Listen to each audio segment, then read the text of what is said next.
Not only is China the biggest car market in the world, it's also the biggest market in the world for Mercedes-Benz. 安全始终是这个汽车的第一性的这么一个命题。The principle back then was China for China, but that was yesterday. Now it's China for China and China for the world.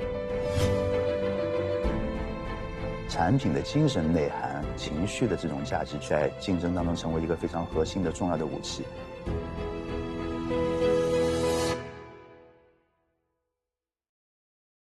我们今天身处一个消费选择爆炸的时代，尤其在中国消费市场，从理性消费到体验至上，中国消费者正在快速重新定义品质与价值的内涵。这种变化速度之快、规模之大，以及由此产生的独特的消费现象，为我们提供了丰富的观察样本。今天我们很高兴地邀请到了奔驰集团股份公司董事长康林松先生，从当前消费新格局到高端品牌市场，我们要一起聊聊这场静水深流的变革。Hi, nice to meet you again. Yeah, good to see you.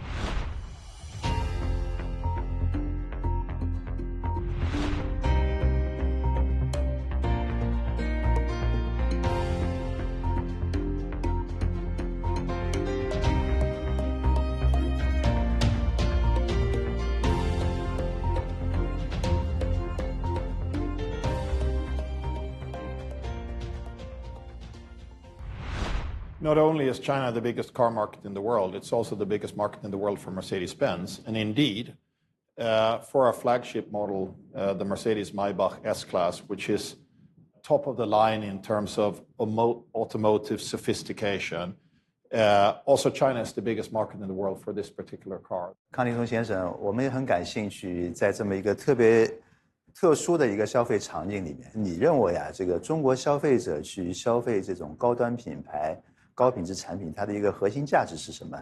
它背后是不是跟我们中国市场的一个是市场的规模和一个消费本身的一个产品的中国经济增长的这么一个速度有关系？ This appeals to a customer that is often a business person who's created their own business. They have been successful, and they want the ultimate.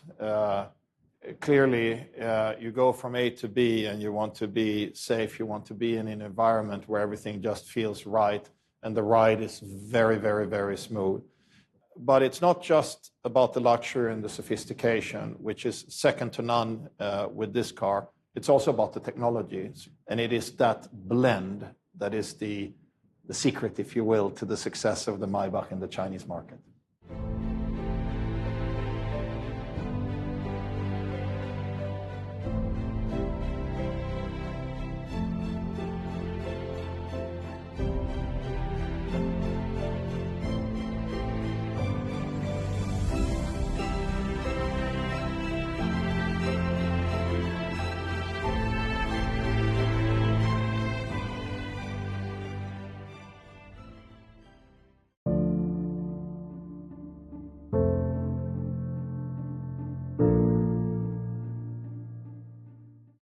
Mr. Yang, very good to see you again. Since we met last year, how do you see the Chinese economy developing, and what shifts in the market do you observe? 确实，这一年来，中国的市场还是有很多值得关注的一些变化，尤其是很多我们认为在消费方面，我们看到的背后是消费者他一种心理的成熟和经历了这么一种经济的波动之后的他一种变化。他越来越多的去倾向于一种比较合理的、理性的消费，以及能够有一种更有安全感的消费。在与此同时呢，他又去寻找一些更多的类似于一些产品，它附着比较强的精神属性。我们经常说叫悦己，就是让自己开心，以及合适于他的一个消费能力。所以我们现在用的一个比较多的词叫情绪价值。第二个当然是回到汽车市场。我们看到越来越多一些大的一些汽车厂商，它在智能技术方面的一些成熟，也包括新能源。但是呢，当中又发生了一个很大的一个信号，就是说，其实在相对大家都比较成熟的迈入这么一个智能驾驶或者叫辅助驾驶的阶段，对于安全性，对于很多问题，它开始浮出水面，因为保有量开始大规模增加，事故也开始增加。在这个情况下面，我们看到更多的国家的监管部门和一些新的国家标准，包括一系列的召回的事件，我们认为也是这个汽车产业本身这个消费市场，我们也认为倒过来倒逼着我们的消费者开始更加成熟和理性。所以我想这个针对我们的汽车市场，其实在2025年我们的观察也是觉得会是一个非常有重要意义的一个年份。我记得去年我们聊的时候，更多的是聊一些我们对于豪华品牌的内涵，对吧？包括智能化，包括奔驰在中国的投入。你认为这1年来你们的观察，中国的豪华车市场的变化有哪些？您是不是有一些比较有价值的观察？ I see two trends developing, and it fits very well to what you're saying. Of course, a brand like Mercedes-Benz is more than 100 years of engineering excellence, engineering substance, some things that are very close to our brand core, like safety, quality, longevity, the timeless beauty. Both these things fit very well to the rational side of buying, but also to the emotional side of buying. But a trend that is extremely important for us is intelligence. We started developing the first driving assistance systems more than 30 years ago as a safety feature. And now we are in the age of autonomous drive. In fact, just yesterday, I drove our latest vehicle that we're launching here in China, the long wheelbase CLA, which is now coming into the market with top league intelligence, both the smart cockpit and agentic AI that makes the car almost be like a butler for you. It can answer any question, it can do anything, but also driving around heavy city traffic in Beijing with point-to-point navigation. 所以您谈到了这个非常多的一些核心的竞争要素啊，你认为在未来3到5年，我们要真正胜出的话，在豪华车市场、全球市场最需要的一些核心的能力和新建的一些能力是什么？ If we look back at the history of our company, our founding fathers, they went overseas only 10 years after they invented the first car. So in the late 1800s, we established back then our first operations in the United States. And now, more than 120 years later, we're serving 150 markets around the world. So we have a strong global footprint. So what is the key? What's the secret sauce? What's the recipe? I think one thing is very important for a brand like Mercedes-Benz, which is iconic and everybody around the world knows it. There has to be this core, this secret sauce of the Mercedes-Benz recipe that is relevant for every customer around the world. And I mentioned some of the main dimensions that the customers are looking for. When they buy a Mercedes, they know it has been tested, probably more than any other car in the world. So safety is one of those core values. The quality, a product that lasts. It's not something that you just buy and 3 years later you kind of throw it away. It can last for a very long, long time. It is about autonomous drive. And because China has its own dedicated and unique ecosystem, it's also about partnerships. So partnerships, tech partnerships, I think is also crucial to adapt to the local needs for markets, even if the core recipe of a Mercedes-Benz is the same around the world. 汽车产业本身这个消费市场，我们也认为倒逼着我们的消费者开始更加成熟和理性。The principle back then was China for China, but that was yesterday. Now it's China for China and China for the world.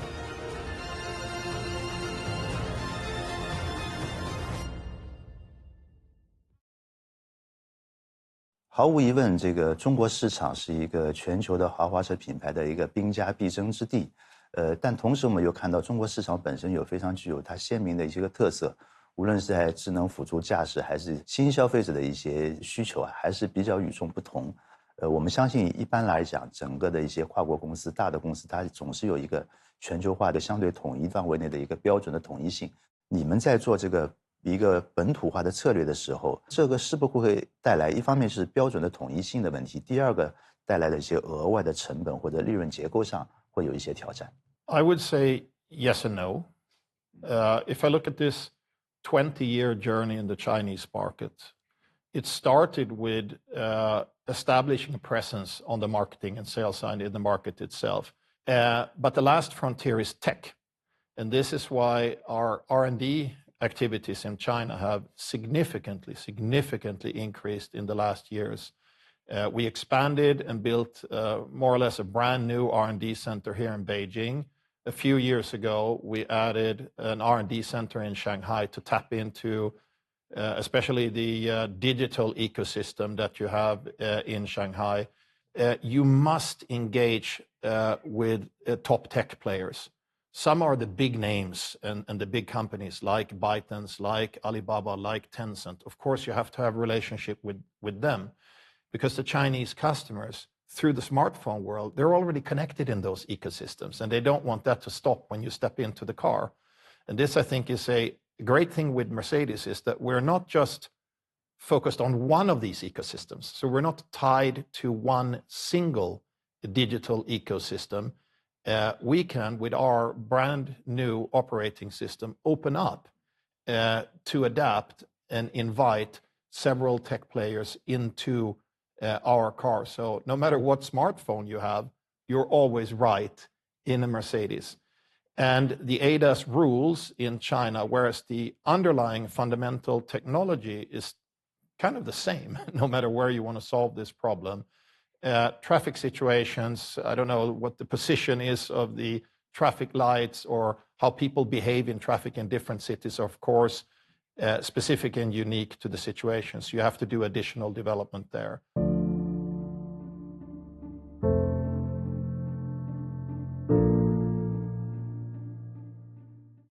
对，所以这个也是非常有启发，让我想起来一个有趣的现象：中国城市的路况，我认为是全世界最复杂的，有大量的非机动车、机动车，包括我们说一些电单车等等等等。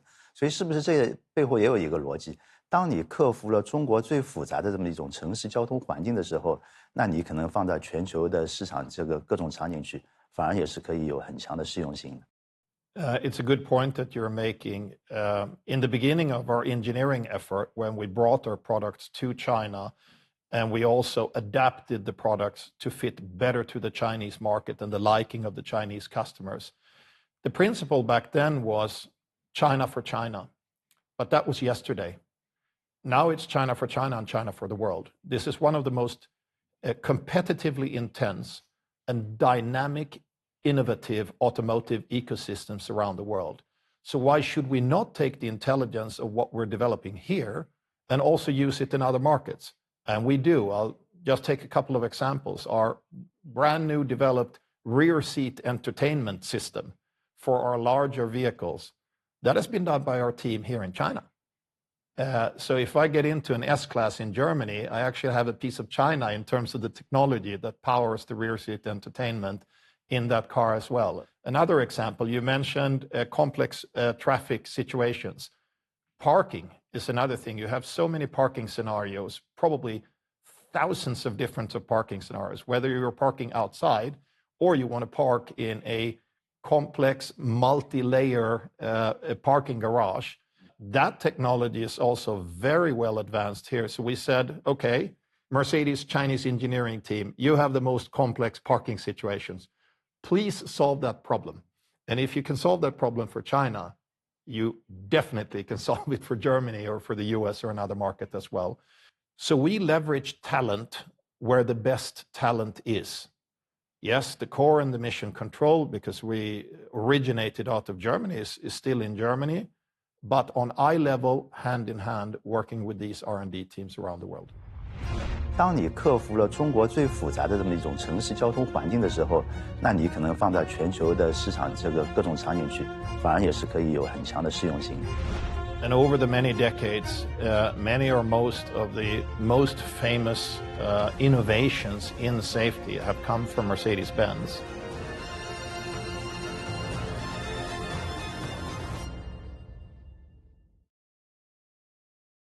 所以我觉得这个也是一个非常有时代意义的这么一个命题啊。我们会发现，新一代的消费者其实发生了深刻的变化，他既要越来越多的一些科技感、时尚感、潮流感，但同时呢，也开始越来越注重品牌的内涵。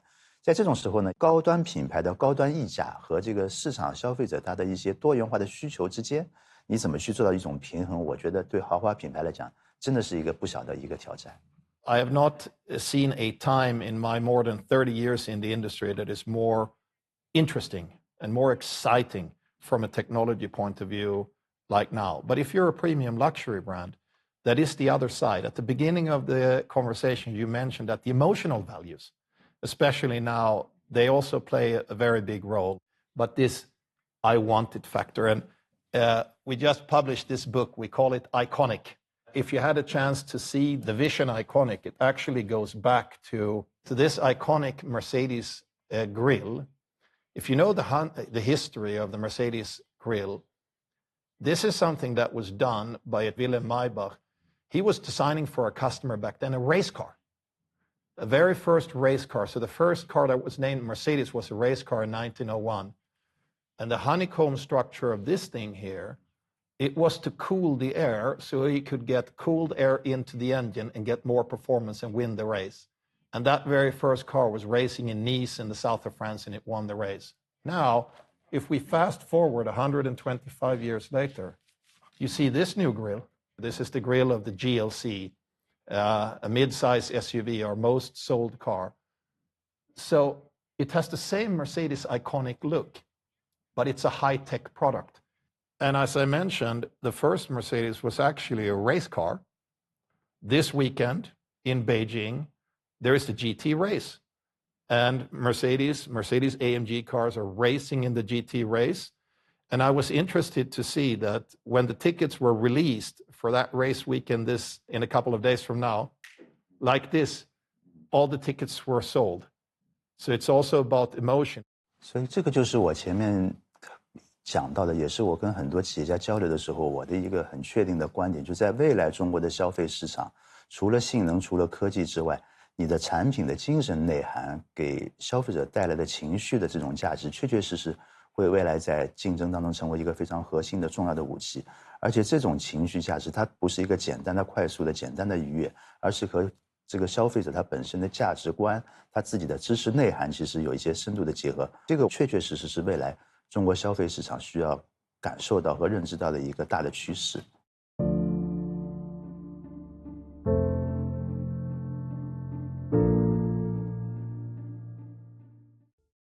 Do you see any other hot topics right now that are relevant for the auto industry and that we should think particularly about as a player in this market? 我一直认为我的观点比较传统，但是最近2-3年来发生的很多事情，越来越增强了我对这方面的一些认知和我认为的一种紧迫感。其实就是我认为目前来讲，正因为这些技术突飞猛进之后，它带来一个比较大的误区。但其实我们要想到一个最根本的问题，就汽车到底是一个什么样的东西？它首先是一个运输工具，但它最重要的基础、最核心的问题是必须安全的把你运送到目的地，而不是快速的把你运到目的地。快速和舒适是第二位的。所以我们一直认为安全性问题始终认为是汽车工业最核心的一个最基础的一个底层逻辑。第二，比如说我们在紧急接管的时候，我们的效率是不是可以提高个100倍？现在紧急接管，尽管大家都在说发生问题我仍可以紧急接管，但这个当中可能1秒钟跟3秒钟区别是非常大的。所以在这些方面，我们认为首先还是要追求安全，安全始终是这个汽车的，我认为是个第一性的这么一个命题。所以在这方面，我始终强调，我们目前中国的汽车行业应该越来越多的去正本清源。像奔驰这样一个100年以上的豪华车品牌，安全问题我相信始终是深刻在你们的血液里面的。你们去怎么做到在未来智能驾驶也好、新能源也好和安全性之间 ？Safety is paramount to Mercedes-Benz. It's one of our core values, and it goes back to more than 75 years. And let me reflect on some of the dimensions I think you have to take into account when you talk about safety. When we started this journey early on, decades ago, it was very much about the integrity of the product itself, creating the first crumble zones, doing the first crash tests, making sure that in case of an accident, that the integrity of the product and the protection of the passenger is state of the art. And over the many decades, many or most of the most famous innovations in safety have come from Mercedes-Benz. Yes, of course, there are regulatory requirements. that are sometimes different in different markets. That's the minimum. You get different ratings, maybe from an authority or maybe from an insurance agency and so on.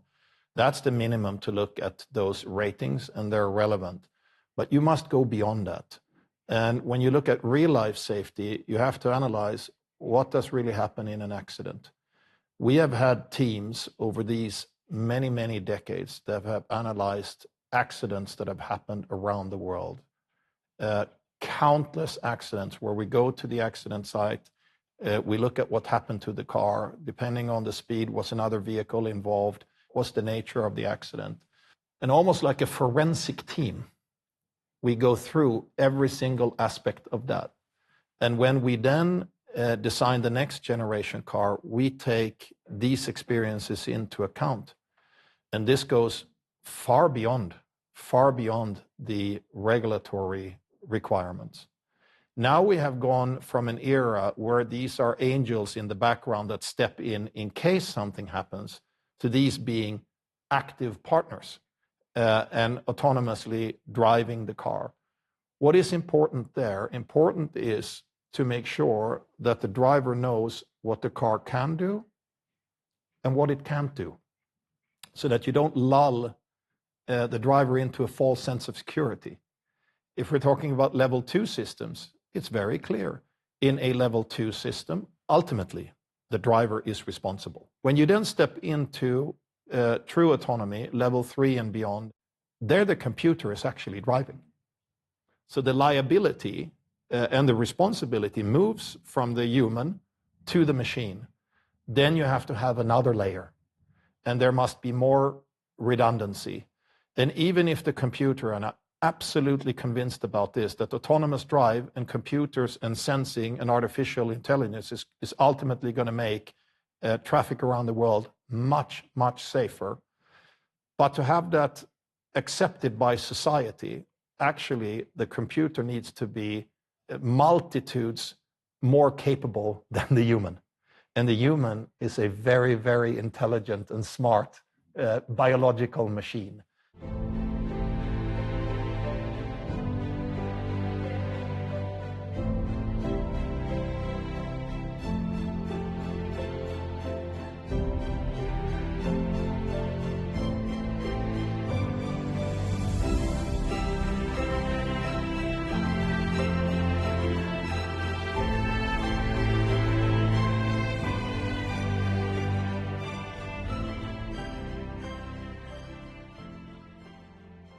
好的，我们今天这个交流其实收获还是非常大。中国的汽车市场也好，全球的汽车市场，它确确实实在一个不是说变革的前夜，是在一个变革的当下。在这个当中发生了非常多的令人兴奋的一些技术的突破，新的品牌的诞生，也包括传统品牌的一些新的崛起。但与此同时，我们在这个当中也确实需要深刻的认知到，很多行业、很多消费品，它基础的我们认为一个基本的底层逻辑也好，它的第一性原理也好，还是最终从消费者的福祉、消费者的安全、消费者的利益这个角度去更好的去制定我们企业的发展的战略和这个行业发展的规范。It has never been more interesting and exciting to work in the auto industry than right now.